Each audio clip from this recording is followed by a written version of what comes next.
గత కొద్ది రోజులుగా జాతకాల పొంతన యొక్క ప్రాముఖ్యత ఏమిటి, జాతకాల పొంతన ఏ విధంగా చూసి చేసుకుంటే వైవాహిక జీవితం బాగుంటుంది అన్న అంశాల గురించి ప్రధానంగా ఒక్కొక్క రోజు కూడా ఒక్కొక్క అంశం గురించి మనం దీర్ఘంగా తెలుసుకునే ప్రయత్నం చేస్తున్నాం.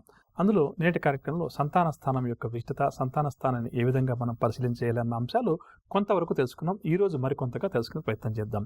వధూవరుల జాతకాలు పరిశీలించేసినప్పుడు మిగిలిన అంశాలన్నిటికీ ఏ విధంగా ప్రాధాన్యత అయితే మనం ఇస్తాము అంటే మాంగళ్య స్థానం, ఆయుష్ స్థానం, కుటుంబ స్థానం, ధనస్థానం, భాగ్యస్థానం అంటాం కదా, అదే విధంగా ఆ రెండు కూడా వాళ్ళిద్దరికీ కలిసాయా లేదా అన్న అంశాన్ని పరిశీలించేయాలి. ఆ తర్వాత సంతాన స్థానం యొక్క ప్రాధాన్యత అంతా ఇంత కాదని చెప్పవచ్చు.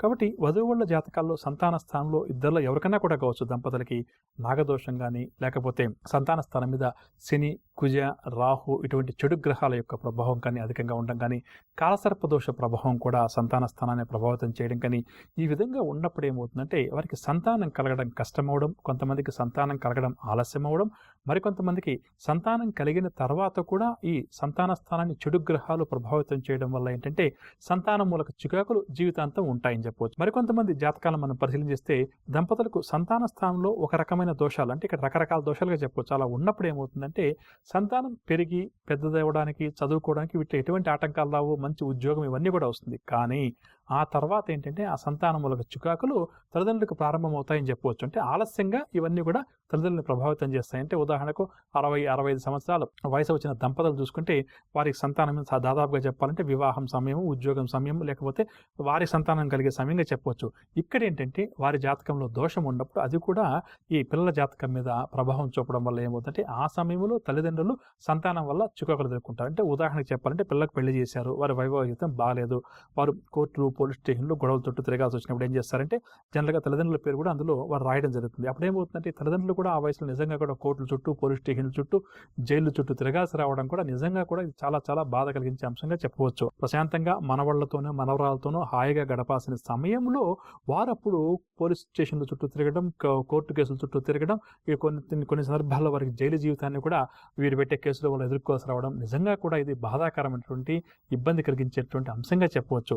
మరి ఇవన్నీ కూడా ఏంటంటే దంపతుల జాతకంలో సంతాన స్థానం ఎప్పుడైతే దోషకారకంగా ఉంటుందో ఇటువంటి ప్రభావాలను వారు ఆ వయసులో కూడా అనుభవించాల్సి వస్తుంది. కాబట్టి జాతకాల పరిశీలించేటప్పుడు ప్రధానంగా వీటన్నిటికీ కూడా ప్రాధాన్యత ఇవ్వాలి. వధూవరుల జాతకాల్లో సంతాన స్థానం ఏ విధంగా ఉంది, వీరిద్దరికీ సంతానం కలుగుతుందా లేదా, కలిగితే ఏ సమయంలో సంతానం కలుగుతుంది, ఆ తర్వాత సంతానం యొక్క వృద్ధి ఏ విధంగా ఉంటుంది. అంటే 100% మనం ఇక్కడ అనలైజ్ చేయలేకపోవచ్చు, కానీ మనం దాదాపుగా 70-80% ఒక నిర్ధారణకు రావడానికి మాత్రం ఇది చక్కగా జ్యోతిష్శాస్త్రీత్యా ఉపయోగపడుతుందని చెప్పొచ్చు.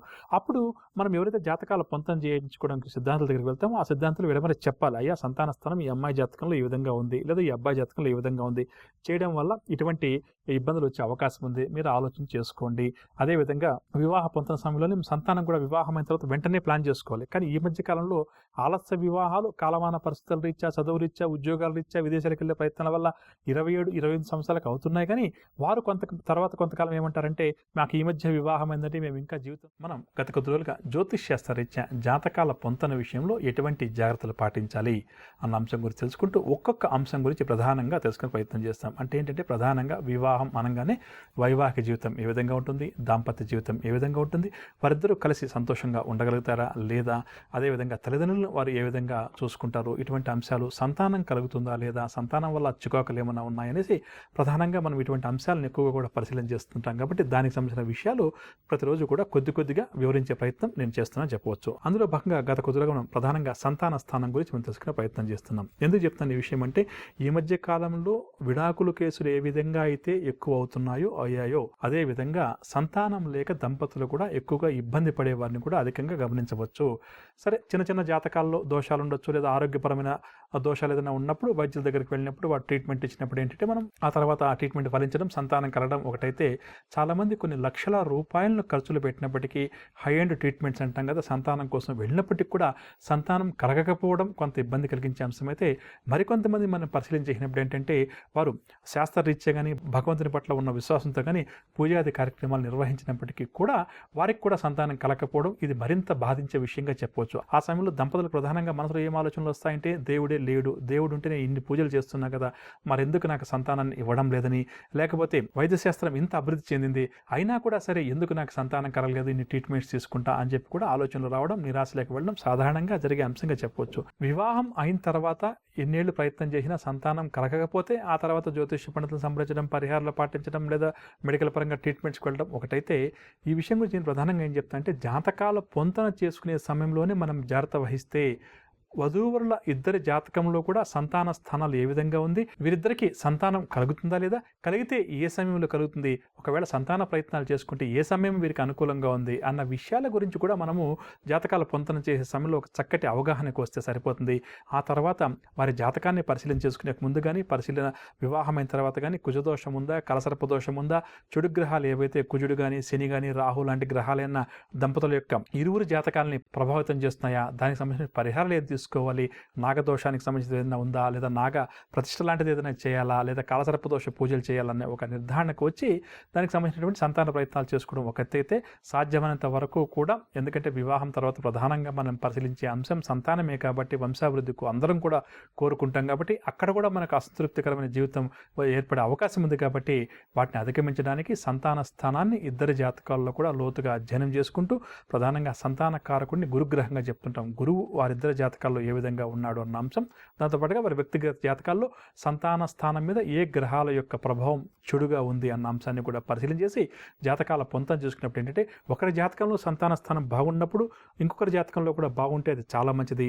అలా కాకుండా సంతాన స్థానం ఇద్దరికీ కూడా దోషంగా ఉన్నప్పుడు సంతానం కలగడం కష్టమవుతుంది.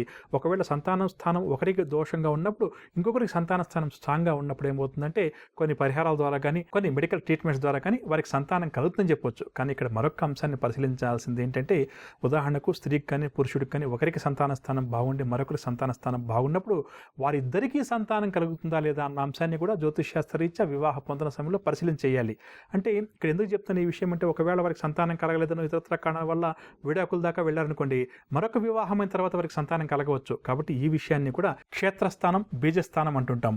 అంటే ఏంటంటే, స్త్రీ యొక్క జాతకాన్ని సంతాన స్థానాన్ని క్షేత్రస్థానంగాను, పురుషుడి యొక్క జాతకంలో సంతాన స్థానాన్ని బీజస్థానంగాను పరిశీలన చేస్తూ వీరిద్దరికీ సంతానం కలుగుతుందా లేదా అన్న అంశాన్ని కూడా మనం పరిశీలన చేసేందుకు జ్యోతిష్శాస్త్రంలో మంచి సూత్రాలు కూడా ఉన్నాయని చెప్పవచ్చు. ఈ విధంగా కొంతవరకు దోషం ఉంది అని తెలిసినప్పుడు భయపడకుండా మనం ఎటువంటి జీవిత భాగస్వామిని ఎంచుకోవాలి అన్న దానికి ఒక నిర్ధారణకు వచ్చి, ఆ తర్వాత మన జాతకంలో ఉన్న బలాలేంటి, ఎదుటి వ్యక్తి జాతకంలో ఉన్నటువంటి బలాలేంటి, మన జాతకంలో ఉన్న బలహీనతలేంటి, ఎదుటి వ్యక్తి జాతకంలో ఉన్న బలహీనతలేంటి అని ఒక నిర్ధారణకు రావడం, ఆ తర్వాత ఇరువురి జాతకాలను జాగ్రత్తగా పరిశీలిస్తే వీరిద్దరికీ కూడా ఏ దశలు అంతర్దశలు ఉన్నాయి, ఈ గోచర గ్రహరీత్యా ఏలినాష్టని, అష్టం శని ఇటువంటి ప్రాబ్లమ్స్ ఏమన్నా వీరి జాతకంలో ఉన్నాయా, వివాహమైన తర్వాత వీరికి ఏదన్నా కోర్టు కేసులు కానీ, గొడవలు కానీ ఇటువంటివి ఏదైనా ఉన్నాయా, అంటే భార్యాభర్తల మధ్య ఎడబాటు కలిగించే అంశాలు ఏమైనా ఉన్నాయా, వీటన్నింటినీ కూడా మనం జ్యోతిష్శాస్త్ర రీత్యా పరిశీలన చేసుకున్నప్పుడు అంటే, మనకి ఇక్కడ జాతకాల పొంతన అంటే మనం పలానంగా ఈ అమ్మాయిని వివాహం చేసుకోవాలి, ఈ అబ్బాయిని వివాహం చేసుకోవాలి అని చెప్పి మనం నిర్ధారణకు ఇక్కడ రావడం లేదు కాబట్టి,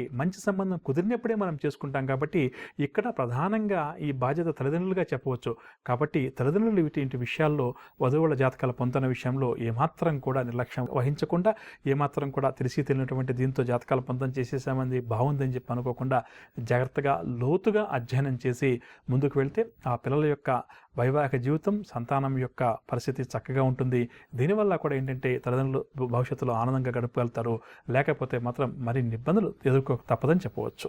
రేపటి కార్యక్రమంలో ప్రేమ వివాహాలు చేసుకోవాలి అని చెప్పి అనుకున్న వారు ఎటువంటి జాతలు పాటించాలి, ప్రేమ వివాహాలు చేసుకునే సందర్భంలో జాతకాల పొంతన కుదరని సందర్భంలో మనం ఎటువంటి జాతలు పాటించాలి అన్న ఆసక్తి కలిగించే అంశాల గురించి తెలుసుకుంటూ, దాంతోపాటుగా ప్రేమ వివాహం చేసుకోవాలి అని చెప్పి అనుకునేటటువంటి వధూవరులు ఎటువంటి జాతలు పాటించాలి అన్న అంశాలు తెలుసుకుందాం. నవగ్రహ సంచారాన్ని అనుసరించి ద్వాదశ రాశుల వారికి రేపు గ్రహస్థితి ఏ విధంగా ఉంటుంది, ద్వాదశ రాశుల వారు ఎటువంటి విషయాల్లో జాగ్రత్త వహించాలి, ఎటువంటి పరిహారాలు పాటించాలి అన్న అంశం, దాంతో పాటుగా రేపు ఎవరైతే ముఖ్యమైన వ్యవహారాలు ప్రారంభం చేయాలి లేదా కీలక నిర్ణయాలు తీసుకోవాలని చెప్పి అనుకుంటున్నారో వారు ఏ భగవంతుని పూజిస్తే వారి విజయావకాశాలు మెరుగుపడుతుంది అన్న అంశం, దాంతోపాటుగా జాతకాల పొంతన జ్యోతిష్శాస్త్రం దీనికి ఏ విధంగా సహాయపడుతుంది అన్న అంశంలో భాగంగా యువతీ యువకులు ప్రేమించుకోవడానికి, ప్రేమ వివాహాలు చేసుకోవడానికి ఏ గ్రహాలు ప్రధానంగా కారణమవుతాయి, దీన్ని మనం ముందుగానే ఏ విధంగా గుర్తించి జాగ్రత్త వహించవచ్చు అన్న అంశం, దాంతోపాటుగా శుభకరం అన్న అంశంలో భాగంగా మఖా నక్షత్రం, జన్మ నక్షత్రంగా కలిగిన వ్యక్తులు ఏ చెట్లను పెంచి పోషించి సంరక్షణ బాధ్యతలు స్వీకరిస్తే